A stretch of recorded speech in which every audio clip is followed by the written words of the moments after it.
Welcome back to the Facit Homes channel, and we're back with our Facit Builds series. And in this episode, we're going to be talking to you about one of our other most innovative products, which is the Facit Chassis itself. In our last episode, we talked about how we deploy the MicroFactory and actually making components. In this episode, we're going to walk you through the house and talk to you about the components themselves and also the Facit Chassis and how it's different to any other timber frame in the market. So without further ado, let's go and take a look.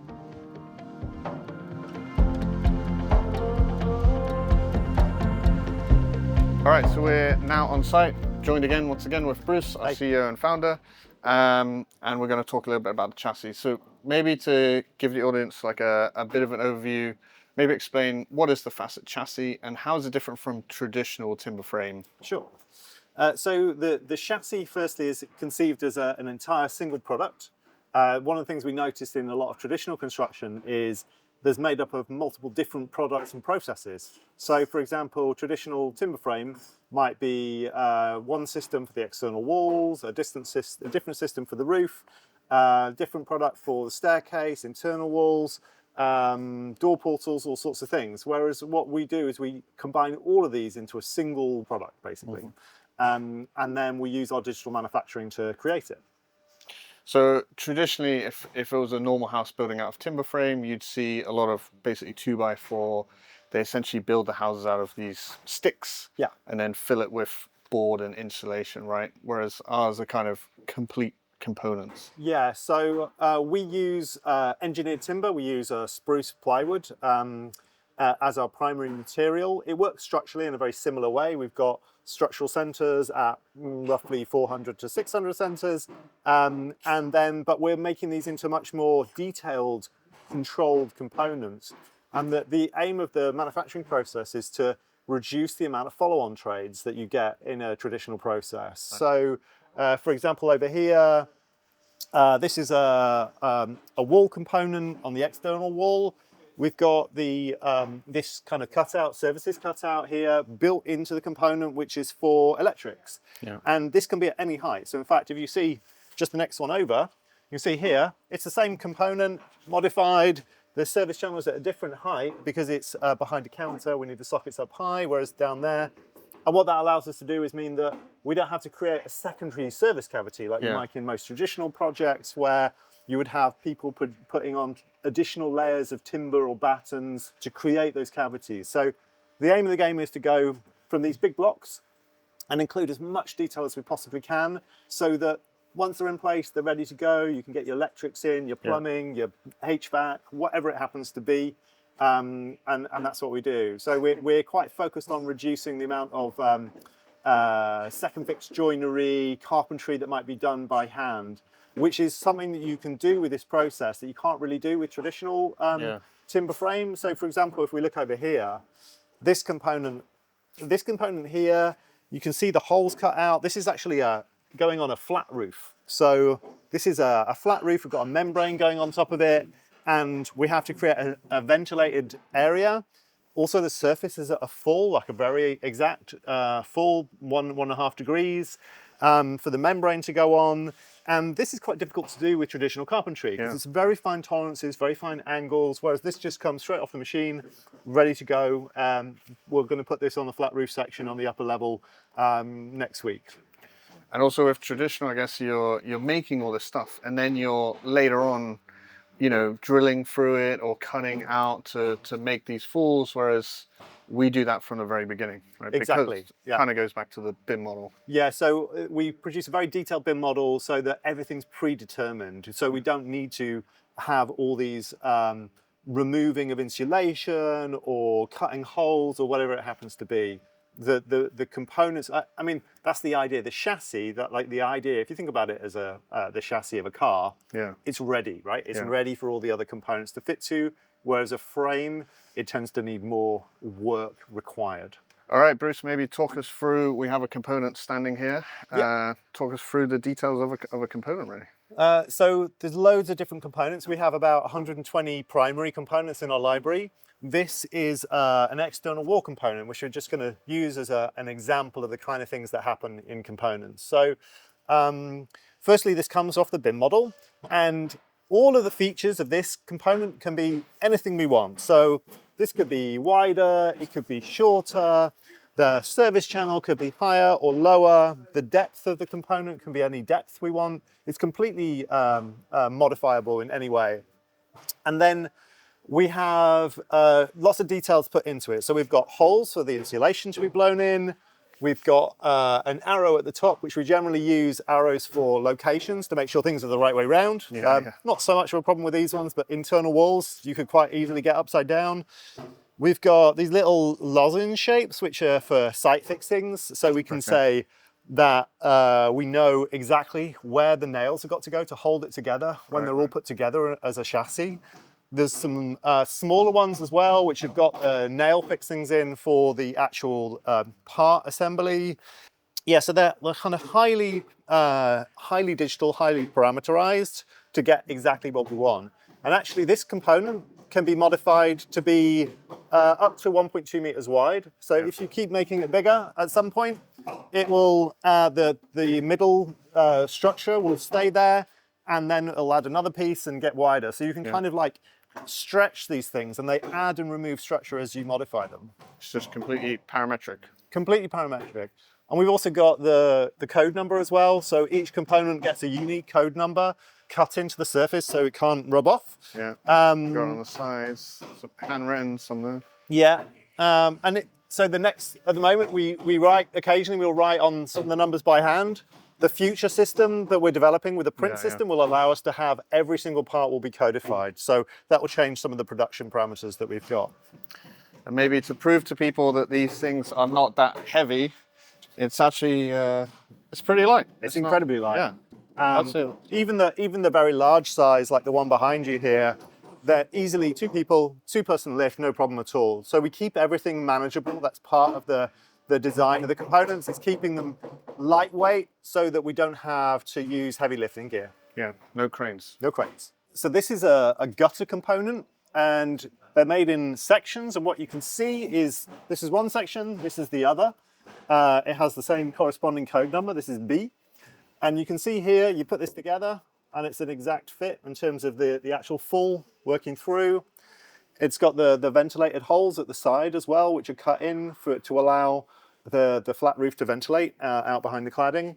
So it's this kind of detail that we're able to just build in effortlessly into the system. Yeah, maybe talk to us about the difference between the external walls, which you just looked at, and the internal walls. Yeah, so this is the internal wall system that we developed. It's a kind of unique product. The way it works is that we have larger components. So these are actually up to 2.4 meters wide by 2.4 meters tall, so they tend to be a lot bigger. Quite big, yeah. And they're actually a kind of T system. So this is actually a kind of T shape. That's what keeps it really rigid and strong, using a minimum amount of material. The engineered spruce that we use is super strong. So these are all structurally tested. So the internal walls are semi-open, so they've got a back on them, open at the front to reduce the amount of material, whereas the external walls, we've got closed front and back to contain the insulation. And yeah, so they're a kind of really advanced system. They've got bracing across noggins going horizontally. They're adaptable as well, so you can actually change the head angle on it if you've got a pitched roof. They're probably one of the most advanced components, although they look relatively simple. Maybe explain how does this get finished in terms of what goes into it, the boards that go onto it, and so we've got acoustic quilt, so insulation that will go in between, and then we've got dry lining which will go on front and back, and then a finish in terms of skim and decoration. So fairly conventional in terms of the finishing. Which we'll hopefully see in an episode or two. Yes, indeed. So now I think it's the first time you guys will be able to actually see how the house looks. So we're going to have a little walkthrough from the main entrance to the main spaces on the ground floor, at least, right? So kind of walking through the front entrance, as soon as you come into the property, you've got a big view straight through to the garden. There's a double height space at the back as well, in front of that window at the end, letting light right down into the center. So you're kind of drawn through into the center of the house. You've got a living room and study off the main entrance here, but you're through to this kind of very generous open plan space with light coming down from above, windows on all sides, and you're straight into the heart of the house, which is kind of where we like to be in terms of the plan design.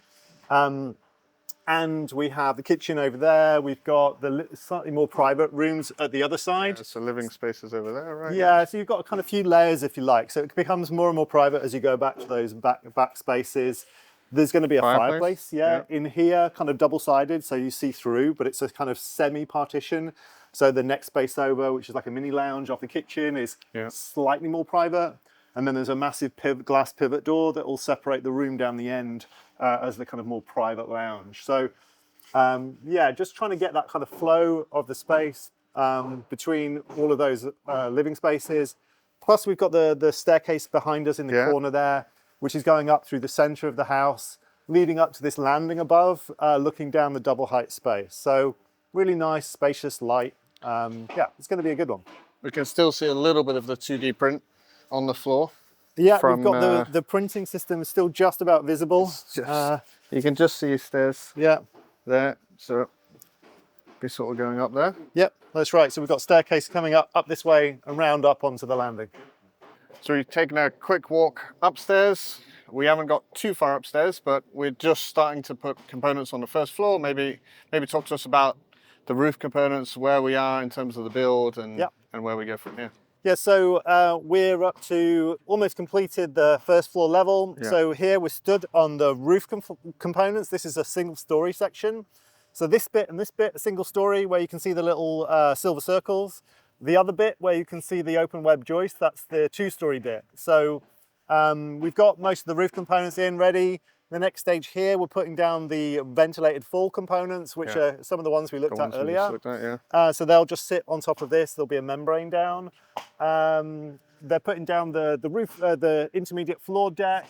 And then we've got some wall components over here ready to go in around the edge condition. So there'll be external walls all the way around here for the first floor. So these are the roof components that we can see that we're stood on right now. So they're actually a component with lots of insulation in. So they've got 280 mil of insulation below this surface. We've got structural ribs. So these are the actual structural ribs. You can see there's 2 there. So we always have 2 layers applied at 600 centers. We've got these little ring details, which are actually a kind of washer screw detail to stop the lip lifting up at the edge. We've got a little arrow detail as well to make sure that they know which way round they are, because there's subtle differences. So the arrows correspond to the drawings so that when they put them in, they don't get them the wrong way around.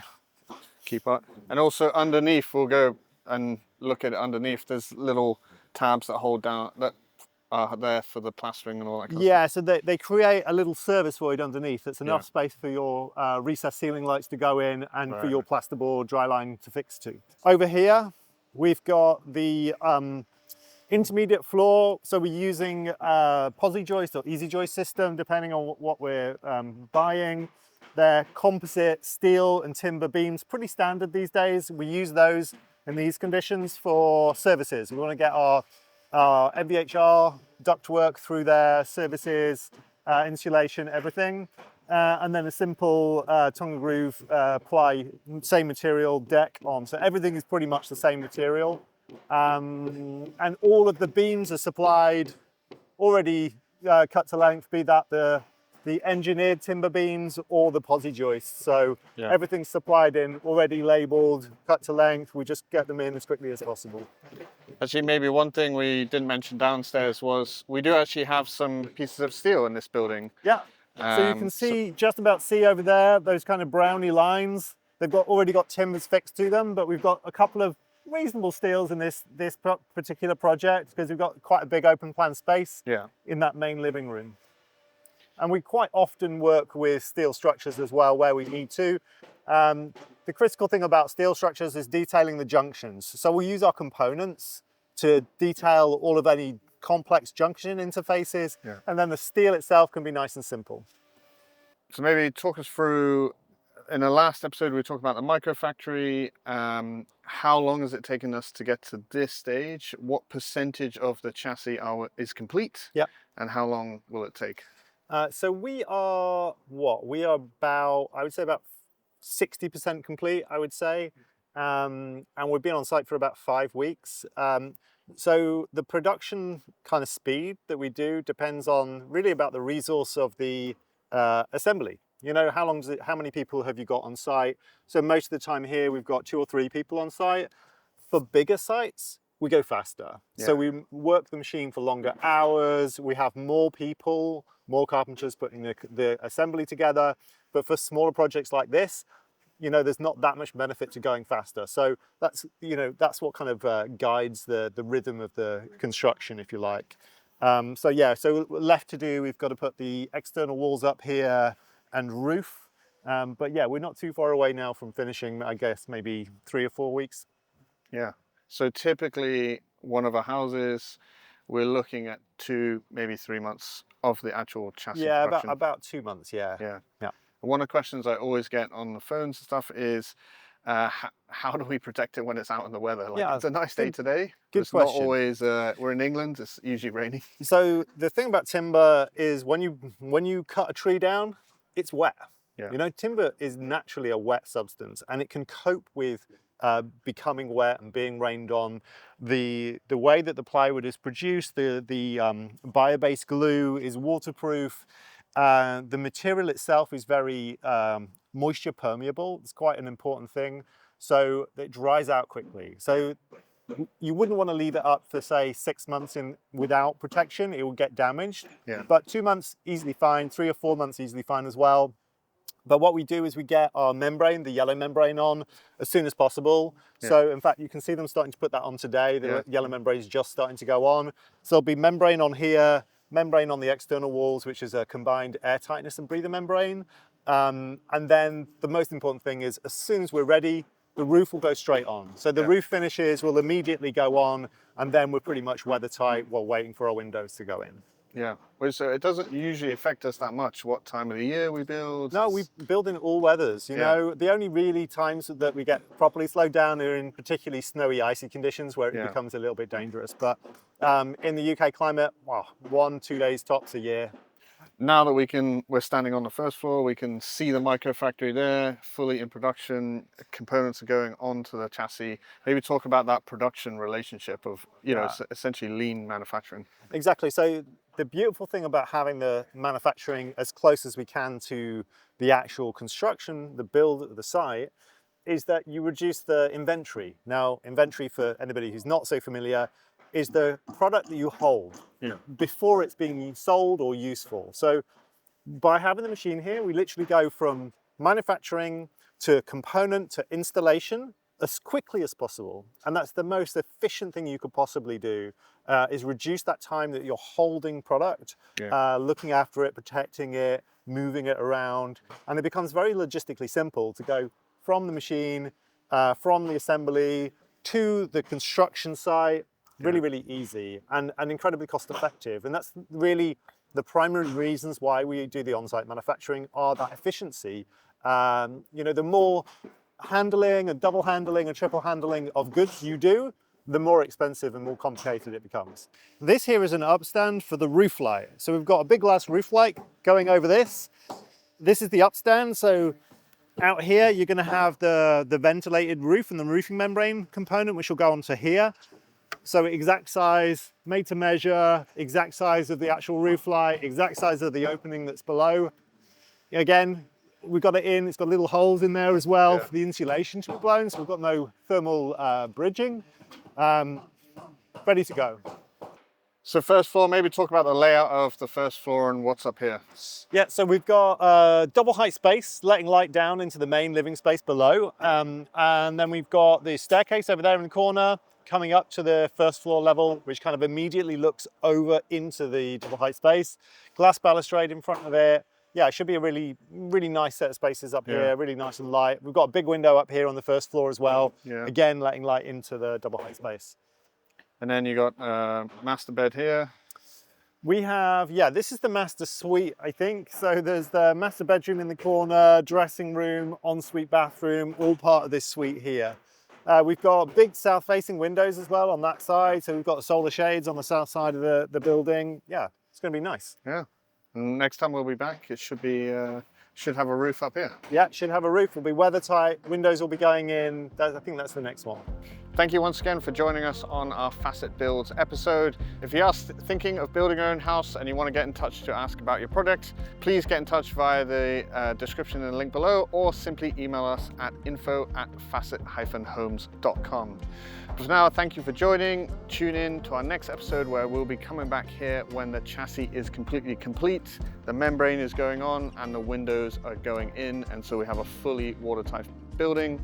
Thank you for joining in this episode, and hopefully we'll see you in the next one.